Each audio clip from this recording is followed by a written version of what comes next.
대해서 말씀을 드렸고요. 둘째 주 지난주에는 사탄에 대해서 말씀을 드렸습니다. 그러면 오늘은 누구에 대해서 말씀드릴까요? 예수님. 네, 오늘은 우리 사람에 대해서 얘기할 겁니다. 하나님이 누구시고 마귀가 누구이며 내가 누구인지를 알아야 우리가 올바른 복음을 깨닫게 되죠. 자, 우리 랩런트들 성경 말씀을 우리가 보면요, 창세기에 보면은 창세기 1장 27절에서 28절 말씀을 보면요, 하나님이 세상을 창조하시고 사람을 창조하셨는데 우리 사람은 동물들과 다른 점이 있어요. 어떤 게 달라요? 하나님이 사람을 창조하실 때 어떤 점이 달라요? 이렇게 물어보면은 이제 성경 조금 읽어본 사람은 이제 이렇게 얘기해요. 뭐라고 얘기하냐면요, 하나님께서 사람은 흙으로 만드셨고 그리고 하나님의 형상대로 창조됐다라고 이렇게 얘기를 해요. 근데 그거는 이제 성경을 1장만 제대로 읽어서 그래. 2장까지 제대로 읽게 되면은 창세기 2장 19절에는 동물들도 흙으로 만드셨다라고 나오거든요. 그러니까 우리 사람하고 동물의 차이는 딱 하나밖에 없어요. 그게 바로 우리 인간은 하나님의 형상 가진 영적 존재라는 거예요. 네. 이 한 가지 차이밖에 없어요. 동물하고 우리 인간의 차이는. 이 말은 무슨 말이냐면요, 우리 인간만 하나님께 예배할 수 있어요. 누구만 예배할 수 있다고요? 사람, 인간만 예배할 수 있어요. 목사님은 어릴 때 이렇게 동물들을 굉장히 좋아했어요. 물론 곤충들도 좋아했지만 동물들도 굉장히 좋아했어요. 강아지도 키워봤고요, 고양이도 키워봤어요. 한 번은 목사님이 시골에서 이렇게, 목사님 시골이 강원도 철원이에요. 철원이고 지금은 그렇지 않은데 목사님이 어릴 때는요, 가로등이 없었어요, 그 마을에. 그래서 후레쉬를 밤에 들고 다녀야 됐대요. 이렇게 깜깜한 동네고 뭐 사러 가려면 시장에 한참 가야 돼요. 뭐 먹을 것도 별로 없어요. 그런데 가끔 이제 저기 어떤 아저씨가, 여러분 뻥튀기라고 알아요? 쌀 이렇게 넣어가고 뻥 터지면 이제 이게 커져가지고 먹는 거 있잖아요. 그거 하는 아저씨가 마을에 한 번씩 오면은 동네 사람들 다 모여들었다니까요. 그거 구경하려고. 목사님 옆에 이렇게 해가지고 이렇게 떨어지는 거 하나씩 주워 먹고 생각이 나요. 근데 한 번은 그런 시골에서 강아지들이 막 짖고 있는 거예요. 막. 그래서 왜 이렇게 개들이 짖고 있자고 자세히 봤더니 고양이 하나를 구석에다 몰아놓고 개들이 계속 막 짖어대고 있는 거예요. 이상하게 이제 목사님이 그 고양이를 구해야 되겠다, 이 마음이 드는 거예요. 그래서 개들이 무섭거든요. 어릴 때는요. 큰 개들을 막 해가지고 고양이를 안았다니까요. 안고 딱 있으니까 개들이 이제 누구한테 짖어대요? 목사님한테 짖어대는 거예요. 목사님이 엄청 달리기를 해서 도망갔어요. 개들이 막 따라. 정말 사람은 위기를 당하면 달리기 빨라진다 그러잖아요. 진짜 빨라지더라고요. 내 속도가 아니야. 개들보다 빨라져가지고 높은 데로 올라가가지고, 개들이 못 올라가는데 높은 데 올라가서 거기 한 반나절 있었던 것 같아요. 개들 갈 때까지. 네. 그래가지고 그 고양이 얼마나 예뻐요. 목사님이 이게 주웠잖아요. 지금으로 하면 길고양이인데 얼마나 예뻐요. 어릴 때 그 고양이를 할머니 집에서 키웠단 말이에요. 할머니 집이라고 방에서 키운 게 아니라 이제 마당에 두면은 밥 주고 하면 밥 때 되면 와서 먹고 가고 이렇게 해요. 근데요, 강아지도 키워보고 고양이도 키워보고 이게 애완동물도 많이 키워봤는데 단 한 번도 얘네들이 예배 드리는 거 본 적이 없어요. 기도하는 거 본 적이 없어요. 그렇죠? 그러니까요, 여러분, 우리 인간만 하나님께 예배할 수 있다니까. 영적 존재이기 때문에 인간만 예배할 수 있고 인간만 하나님께 기도할 수 있어요. 개나 고양이들은 기도 안 합니다. 동물들은 기도하지 않아요. 근데 사람은, 여러분 가만히 보세요. 사람은 가르쳐주지 않았는데 아주 옛날에 보면요, 우리 조상들이나 세계 어느 나라를 가더라도 아주 옛날부터 뭐예요? 예배하는 행위와 기도하는 행위를 했다는 거예요. 태양을 보고 기도하고 달을 보고 기도하고 그렇죠. 물 떠다 놓고 기도하고 옛날부터 그랬어 우리. 그러니까 이 말은 무슨 말이에요? 우리 인간만 영적인 것을 영적인 교감을 할 수 있는 영적 존재로 하나님께서 만드셨다는 거예요. 자, 그런데 하나님께서 우리 인간을 만드셨을 때 한 가지 약속을 하셨어요. 어떤 약속을 하셨어요? 창세기 2장 17절에 너는 아담아 너는 에덴 동산에 있는 모든 것을 다 너 마음껏 다스리고 정복하고 누려라. 다 너에게 준 너에게 준 거니까 마음껏 누려라. 그런데 한 가지만 하지 말아라. 그게 뭐예요? 동산 중앙에 선악을 알게 하는 나무의 열매를 따먹지 말라. 그걸 보고 우리가 선악과라 그래요. 그거만큼은 따먹지 마라. 그것을 먹는 날에는 네가 반드시 죽는다. 이렇게 말씀을 하셨어요. 그럼 하나님께서 선악과를 왜 만드셨을까요? 여러분도 그런 생각 안 해보셨어요? 목사님은 어릴 때 참 많이 했던 것 같아요. 왜 하나님 선악과를 만들어가지고 왜 우리가 죄를 짓고 왜 우리가 하나님 떠나서 이렇게 고생할까? 이 생각을 많이 했어요. 어릴 때요. 그런데 여러분 그렇지 않습니다. 이 선악과는요 하나님의 아주 놀라운 사랑이에요. 이거는 하나님께서 선악과를 왜 만드셨냐면요 우리 인간은 어떤 존재라고요? 영적 존재예요. 하나님의 말씀 안에서 언약 안에 있을 때 가장 행복한 존재라는 걸 알려주는 게 바로 선악과의 역할이었어요. 그러니까 선악과가 모르겠어요. 목사님도 실제로 보지 못했고 먹어보지 못해서 어떻게 생겼는지 무슨 맛을 가졌는지 모르겠지만 목사님 생각에는 그래요. 선악과라고 해서 그 나무가 특별한 능력이 있었던 건 아니다. 마치 그걸 먹으면은 뭐 내가 막 하나님 같은 존재가 선악을 분별하는 존재가 되고 그런 열매는 아니었을 거다. 하나님의 말씀 안에 있을 때 행복하다는 것을 하나님께서 선악과를 통해서 알게 하신 거예요. 그래서 선악과가 어디 있었다고요? 에덴 동산 중앙에 있었어요. 중앙. 항상 그러니까 아담이 항상 에덴 동산을 다스리고 정복하고 다니면서 선악과를 볼 때마다 그 생각이 나는 거예요. 아, 맞아. 나는 하나님이 만드신 영적 존재지. 하나님의 말씀 안에 약속 안에 거할 때 나는 가장 행복한 존재지. 라는 것을 계속해서 깨닫도록 하는 것이 그 역할이 바로 선악과였어요. 자, 그런데 창세기 3장에 넘어가니까요. 어떤 일이 생겨요? 창세기 3장 1절에서 6절 말씀에 보면 아담과 하와가 뱀에게 속임을 당하고 유혹을 받아서 선악을 알게 하는 나무의 열매를 따먹게 돼요. 그래서 그걸 보고 타락해. 우리 인간이 타락했다라고 얘기를 해요. 영적 존재인 우리 인간은 하나님 안에 있을 때 가장 행복한데 하나님을 떠나게 되니까 어떻게 되겠어요? 영적인 축복은 다 놓쳐버린 거예요. 분명히 선악과를 먹으면 반드시 죽는다 그랬어요. 근데 아담과 하와가 선악과 먹으니까 죽었어요, 안 죽었어요?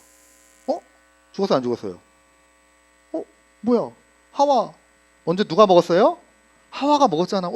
하와 죽지 않는 거야? 진짜로 하나님 우리에게 거짓말한 거야? 진짜 안 죽네? 오늘 먹으면 죽는다 그랬는데? 나도 먹어볼까? 먹었다니까요. 근데 그게요 단순한 육신의 죽임을 얘기하는 게 아니에요. 이게 우리 인간에게 죄가 들어와서 하나님과 우리 인간의 이 단절이 생기게 되고 영적 존재 우리 인간이 영적으로 완전히 하나님과 만날 수 있는 길이 끊어지면서 영적인 죽음이 찾아온 거예요. 자, 그러면서 우리 인간이 어떻게 바뀌었냐면요. 영적인 것 안에 있어야 가장 행복한 우리 인간이 육신적인 것에 굉장히 집착하게 돼요. 자, 어제 유 목사님은 의식주 집착한다 막 이렇게 얘기하시더라고요. 그러니까 의식주밖에 몰라. 먹는 거, 자는 거, 입는 거, 노는 거 이런 거밖에 몰라요. 더 이상 인간이 추구하는 가치가 그거 이상을 넘어가지를 못해요. 목사님이 어릴 때 여러분 혹시 그런 경험 있어요? 목사님 어릴 때 길에서 돈을 한번 주워본 적 있어. 돈 주우면 어떻게 해야 돼요? 지금이라면 그렇게 교육 안 하지. 목사님 만약에 자녀가 지금 돈을 주셨다라고 하면은 목사님은 그렇게 얘기할 거예요. 야, 그 돈은 네 돈 아니니까 그대로 둬라. 물건을 주셨다. 야, 네 물건 아니니까 그냥 둬. 이건 만지지 마. 찾아주려고도 하지 마. 그냥 둬. 두면은 찾을 사람이 와서 찾아갈 거고 할 거니까 손대지 말라고 아마 가르칠 거예요. 근데 어릴 때 잘 기억이 안 나. 교육을 제대로 못 받았나 봐. 집중을 못 했나 봐요. 주머니에 넣은 거예요, 목사님이. 딱. 그때 큰 돈, 그때 한 5천 원이었나 그랬어요. 근데 여러분, 목사님 어릴 때 5천 원은 큰 돈이에요. 100원으로 가지고 과자도 사 먹을 수 있었거든요. 100원이면 여러분 저 게임실 이런 데 가서 오락 3판도 할 수 있었어요. 100원이 큰 돈이야. 근데 5천 원을 주셨으니까 갑자기 엄청 큰 돈이 생겼잖아요. 근데 이걸 어떻게 해야 돼? 막 두근두근 되는 거예요. 이거 어떡하지? 이거 아싸 주웠어. 이거 내 거야. 이거 뭐 하지? 그래서 이제 그 돈을 써야 돼. 이 돈을 들고 엄마한테 가면은 혼날 것 같은 거예요. 그랬으면 낫는데 혼날 것 같은 거 어떻게 해야 돼? 써야 돼. 이거 어떻게 해요? 5천 원을 가지고 쓰기 시작하는 거예요. 가서 게임도 하고 뭐 사 먹기도 하고 과자도 사 먹고 뽑기도 하고 하는 거예요. 근데 5천 원이 많이 줄지가 않아. 그러니까 어떻게? 사람이 배는 정해졌는데 5천 원치 먹을 수가 없는 거예요. 조금 먹다가 버리고, 이거 뭐 맛이 없네 버리고, 뭐 조금 하다가 버리고. 네. 원래는 막 부모님이 100원 주고 200원 주고 용돈 주시면은 그거 가지고 이게 뭐 사 먹으면 너무 좋고 너무 재밌었는데 5천 원이라고 하고 하는 큰 돈이 갑자기 생기니까 이걸 어떻게 할 줄을 모르니까 사 먹는 것도 재미가 없고 아무것도 재미가 없는 거예요. 그러니까 여러분, 목사님이 어릴 때지만 딱 그때 경험이 뭐냐면, 그렇구나. 사람은 갑자기 돈이 엄청 많이 생긴다고 그것을 가지고 내가 너무 행복해지고 그런 건 아니구나. 물론 우리가 삶을 편리하게는 살 수 있어요. 돈이라는 걸 가지고. 근데 그것이 우리에게 행복이 되지 않는다는 것을 목사님이 어릴 때나마 한번 경험해 봤어요. 그러니까 여러분, 그 증거가 뭐예요? 모든 사람의 가치가 육신에 있고 육신에 집착하는데 막상 얻어보니까 행복하지가 않는 거예요. 생각보다 내가 이거 얻으면은 세상의 모든 것을 다 가진 것 같은데 그런 거예요. 목사님 어릴 때는요, 그 농구라고 하는 경기, 그 스포츠가 굉장히 유행이었어요. 막 연세대, 고대 나올 때. 그때가 목사님 초등학교였어요. 초등학교 6학년, 중학교 넘어갈 때. 근데 그때 너무 갖고 싶은 나이키 신발이 있었어요. 농구화. 조던 시리즈라고 있는데 너무 갖고 싶은 거예요. 그거를 샀어. 진짜 부모님이 이제 엄마 아빠가 사주셨어요. 그거 좋아요, 안 좋아요? 너무 좋아. 그 신발 신으니까 이상하게 점프를 뛰면은 진짜 더 높이 뛰어가는 것 같아. 그런 느낌이야. 너무 좋은 거예요. 막 신발도 닦아서 신고 막. 좀 지나면 어때요? 다 똑같은 신발이야. 그냥 처음만 좋아. 그래서 영적 존재이기 때문에 우리 사람은 영적 존재, 우리 인간이 육신에 집착하니까 뭐가 오냐면요, 그래서 찾아온 게 영적인 문제가 찾아온 거예요. 사람에게 정신병, 우울증, 공황장애, 여러 가지 기타 등등 돈으로, 육신적인 것으로 채워지지 않는, 해결되지 않는 그런 문제들이 찾아온단 말이에요. 그래서 어떤 사람은요, 이것 때문에 막 극단적인 선택을 하기도 하고 막 이런 일들이 많이 나타납니다. 자, 그래서 우리 인간은 하나님 만나야 행복하고 하나님 안에 있을 때, 말씀 안에 있을 때 가장 행복한 존재라는 것을 우리 렘넌트들이 붙잡으셔요. 자, 그러면 오늘 모세의 출애굽입니다. 자, 오늘 우리가 읽은 말씀을 좀 보니까요, 자, 먼저 첫 번째 이 내용을 보면은, 자, 이스라엘에게 이제 갑니다. 모세가 이스라엘에게 가는데, 이스라엘이 애굽의 어떤 상태였죠? 애굽의 노예 상태였습니다. 왜냐하면 이스라엘 백성들의 관심이 어디 있었냐면요, 육신적인 것에만 딱 집착되어 있어요. 그 증거가 뭐냐면, 모세가 이스라엘 백성들을 찾아갔을 때 하나님께서 나를 보냈습니다라고 했을 때 너무 좋아했어요. 모세 당신이 오셔서 이제 우리는 여기서 나갈 수 있겠군요. 너무나 감사합니다. 하나님께 영광을 올려드립니다. 이랬어요. 그리고 나서 모세가 바로 왕을 만났을 때 하나님께서 그 이스라엘 백성들을 데리고 나가서 3일길쯤 가서 제사를 드리라고 이런 말씀을 전하라고 했습니다라고 했더니 바로 왕이 뭐라 그랬다고요? 하나님 누군데? 야, 모세 아론아, 하나님이 누군데 나에게 그런 얘기 하냐? 나 하나님 몰라. 고로 나는 보낼 수 없고, 내가 생각하기에는 너희들이 지금 너무 편안하니까, 지금 제사 드리고 예배 드리겠다고 하는 거 보니까 니네들이 너무 편하구나.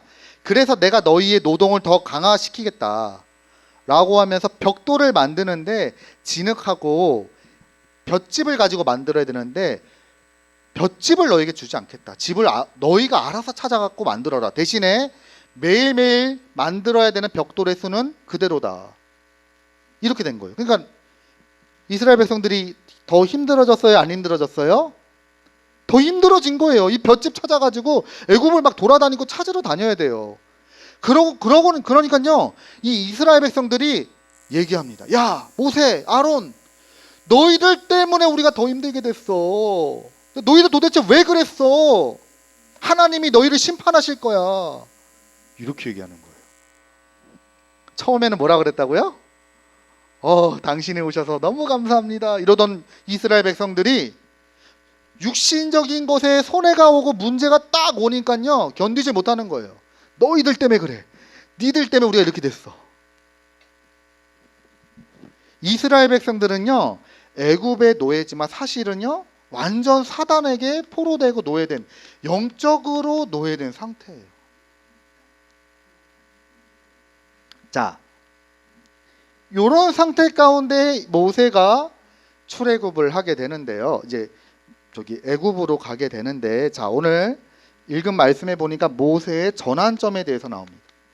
자, 오늘 말씀 이 내용은 이제 하나님께서 모세에게 사명을 주시고 가라라고 했는데 갑자기 하나님께서 길가에 모세를 만나갖고 모세를 어떻게 하려고 했다고요?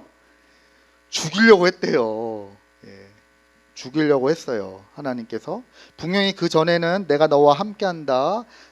그리고 너를 죽이려고 하는 자들 다 죽었으니까 걱정하지 마라. 내가 너를 통해서 큰 일을 할 것이다. 다 약속하셨는데 갑자기 모세를 죽이려고 하는 거야, 하나님께서. 하나님 왜 그러셨을까요? 하나님께서 왜 그러셨을까요? 여기에는 사실 많은 해석들이 있어요. 그런데 이제 여러분에게 목사님이 좀 이렇게 설명하기 쉬운 부분은, 죽이려고 했을 때 모세 아내 십보라가 자기의 아들, 그러니까 모세 아들에게 할례를 행했어요. 할례를 행해가지고 그 할례가 여러분 뭔지 알아요? 네, 우리나라로 말하면은 남자들 그 수술 받는 거 있어요. 소중한 부분 그 수술하는데 그걸 포경 수술이라 그래요. 그 포피를 잘라내는 수술을 얘기하는 거예요. 근데 이 당시에 할례라고 하는 거는 남성의 성기의 포피를 겉에 껍질을 잘라내 가지고 그 피를 뿌리는 것을 할례라 그래요.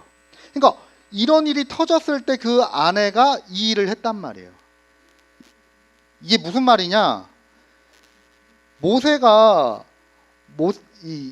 원래는 그 애굽에는 그 당시에는 이런 이스라엘에 그런 전통이 있었다. 어떤 전통이냐면은 여성의 순결을 굉장히 강조하는 그런 시대가 있었대요.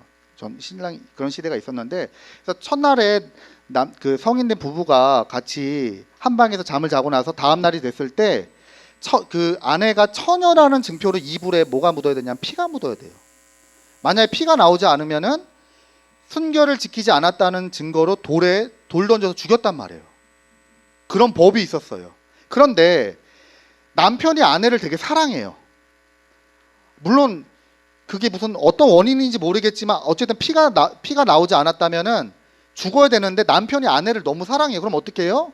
자신의 것을 잘라가지고 피를 내가지고 이불에 뿌렸단 말이에요. 그래서 이 여인이 이 피를 흘렸습니다 라고 얘기를 하면서 누구를 보호하는 거예요? 자기의 아내를 지키고 보호하는 그런 풍습이 있어요. 그걸 보고 피신랑이라 그래요. 오늘 읽은 말씀에 나오죠. 읽지 않았지만 26절에 피남편이란 말이 나와요. 십보라가 아들의 포피를 베어서 그 발 앞에 갖다 대며 이르되 당신은 참으로 내게 피 남편이로다 하니 여호와께서 그를 놓아 주시니라.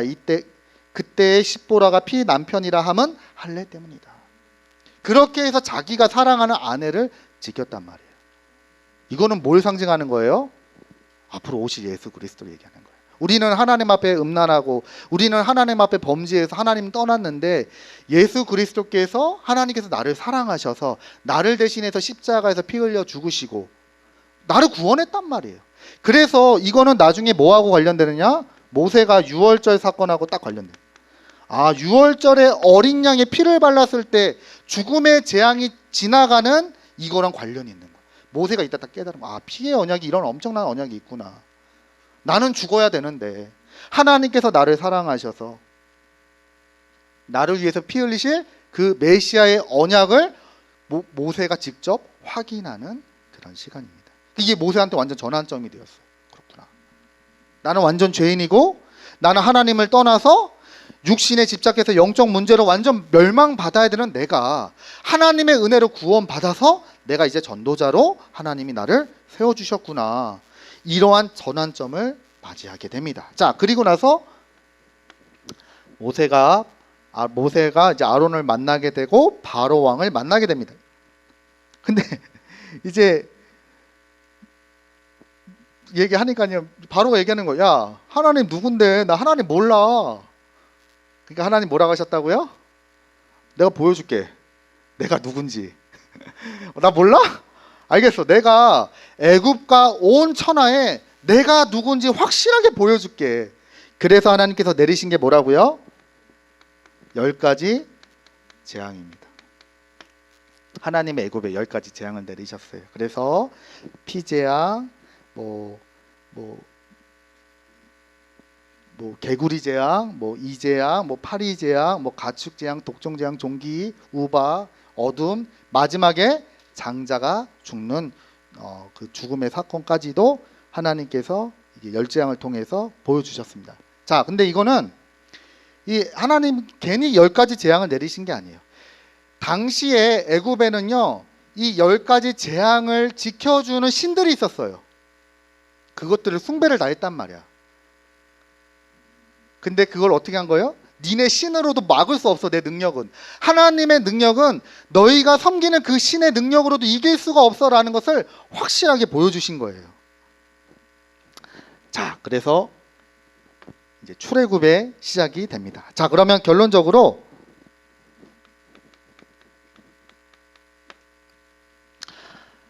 우리 렘넌트들은 우리는 영적 존재이기 때문에 영적 최고의 응답이 뭐냐면 그게 바로 영적 서밋의 응답입니다. 그게 최고의 응답이에요. 우리 영적 존재이기 때문에 아까 우리 강민 선생님께서 논문을 해야 되는데 논문 때문에 막 힘들고 우리가 그렇단 말이에요. 근데 이제 선생님이 기도하시면서 힘을 얻으셨다고 그랬잖아요. 우리가 이렇게 기도할 수 있다는 게 응답인 거예요. 그러니까 사람들은 육신적인 결과를 보고 자꾸 얘기를 해요. 내가 공부를 잘 해야 응답이고 내가 잘 성공을 해야 응답이라고 생각해요. 그렇지가 않아요. 그거는 여호와 하나님의 손에 있는 거예요. 중요한 거는 내가 힘들고 어려울 때 하나님을 바라볼 수 있다면 그게 진짜 성공이고 그게 진정한 응답입니다. 그래서 우리 렘넌트들이 첫 번째, 영적 서밋을 위해서 서밋 타임을 가져라. 서밋 타임. 서밋 타임이라고 하는 거는 우리가 하나님께 시간을 들여서 말씀과 기도와 전도로 집중하는 것을 얘기해요. 여러분, 우리 인간은 영적 존재라고 그랬잖아요. 영적 존재이기 때문에 어딘가에 집중하면 능력이 나타나요. 목사님이 예전에 어떤 분 이렇게 TV에서 나와서 잘 기억이 안 나요. 어떤 카메라 아주 유명하신 분이래요. 사진 기사분이신데 이분은 사진 찍을 때 사물을 가지고 사진을 찍으시는데 재미난 얘기를 하더라고요. 자기가 셔터를 누르는 순간이 있대요. 사진을 찍으려면 이게 셔터를 눌러야 되잖아요. 착각 눌러야 되잖아요. 이거를 언제 누르느냐? 자기가 그 사물을 딱 집중하면요, 자기한테 말을 건대. 나무를 예를 들어서 나무 사진을 딱 찍으려고 하면요, 나무가 자기에게 말을 건대요. 그분 표현이 그래. 자기 그때 셔터를 누른대요. 우리는 보통 사진 어떻게 찍어요? 자, 김치, 부위, 웃고, 뭐, RUTC 이런 거 찍잖아요.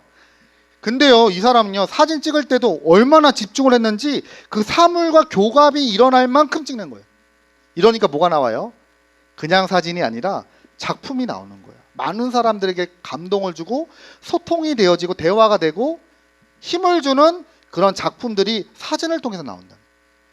여러분, 하다못해 우리가요, 사진도요, 어딘가 집중하면 능력 나타난다니까. 하물며 우리가 창조주 하나님께 집중하면 어떤 일이 일어날까요?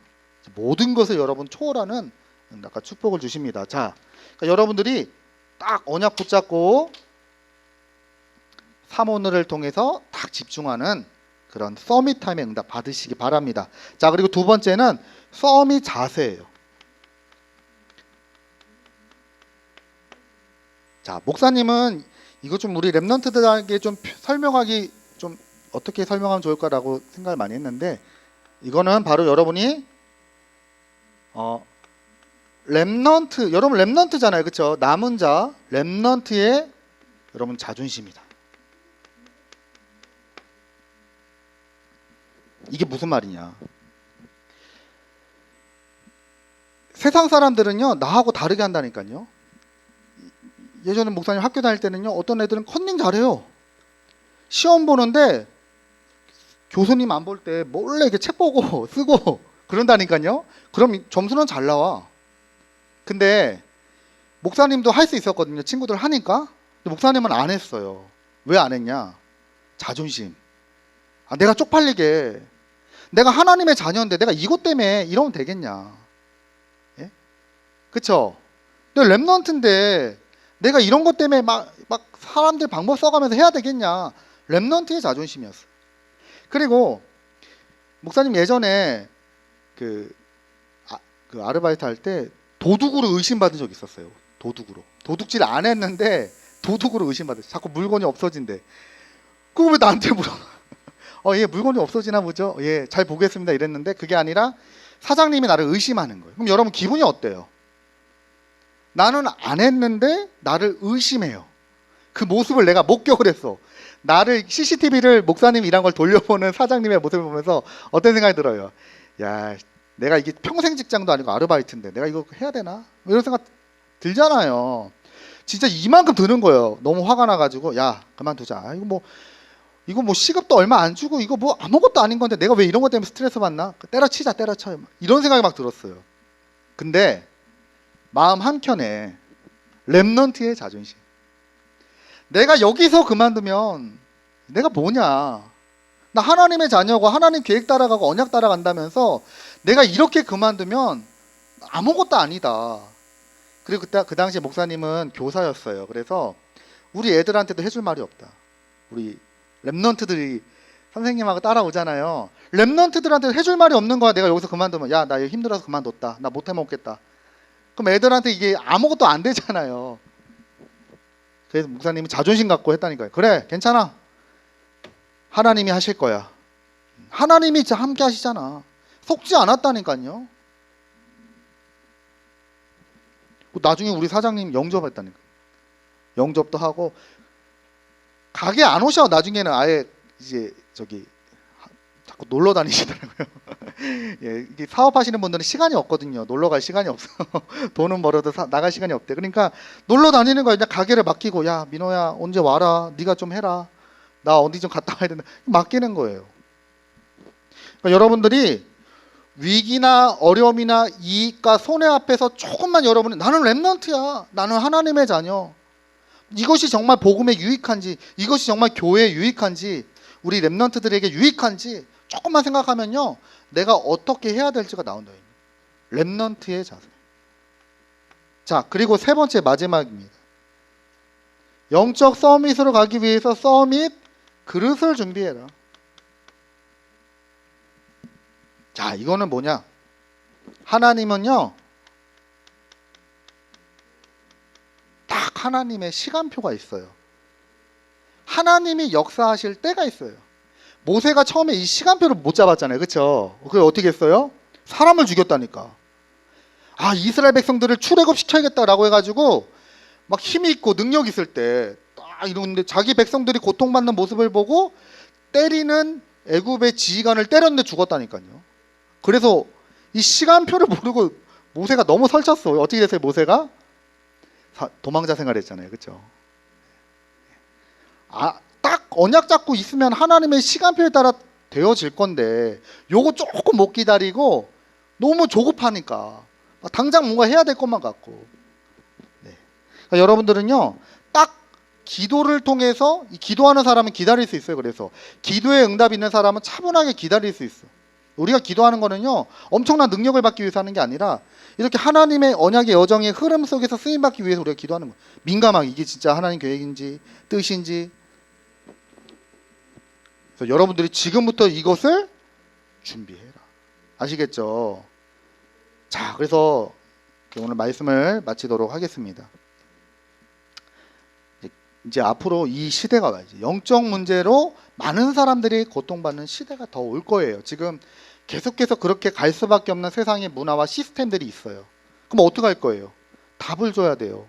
여러분들 진짜 복음으로 영적으로 힘을 얻고 그 노예된 상태에서 출애굽할 수 있는 복음의 능력을 붙잡고 여러분들이 지금부터 서밋의 준비를 해야 됩니다. 아시겠죠? 이번 한 주간도 여러분 한번 해보세요. 내가 말씀 들을 때 그냥 그 기도 수업 할 때도 그냥 기도 수업 하지 말고 시간을 들이고 마음을 담아서 한번 해보세요. 하나님이 이 말씀 주셨지? 이거 무슨 내용이지? 여러분이 성경도 찾아보고 거기다 기도 수업에다 메모도 하고 줄도 쳐가면서 자세하게 해보라니까요. 여러분 별거 아닌 것 같지만 힘이 나요. 힘이 나면요, 문제 오고 위기가 오고 어려움이 왔을 때 여유 있게 이길 수 있어요. 여유 있게. 문제 왔을 때가 중요한 거예요. 응답이 있을 때는 사람들이 자기 속의 것이 안 나오는데 힘들 때 나온단 말이에요. 그때요, 여유 있게, 그래 괜찮아, 하나님 나와 함께 하셔. 그리고 하나님의 때가 어느 때인지를 딱 여러분이 기도의 축복 속에서 이 때를 찾아가면 되는 거예요. 자, 한 주간도 우리 렘넌트들 가장 귀하고 복된 시간 되시길 주님의 이름으로 축원드립니다. 기도하겠습니다. 하나님 감사드립니다. 오늘 우리에게 주신 말씀처럼 세상은 정말 영적으로 완전 노예되고 포로되어 있는 이때 우리 렘넌트들이 이 영적 사실을 보게 하여 주시고 이 영적인 부분에 답을 주는 영적 서밋의 준비를 하는 우리 렘넌트들 되게 하여 주옵소서. 예수 그리스도 이름으로 기도드립니다. 아멘. 아멘.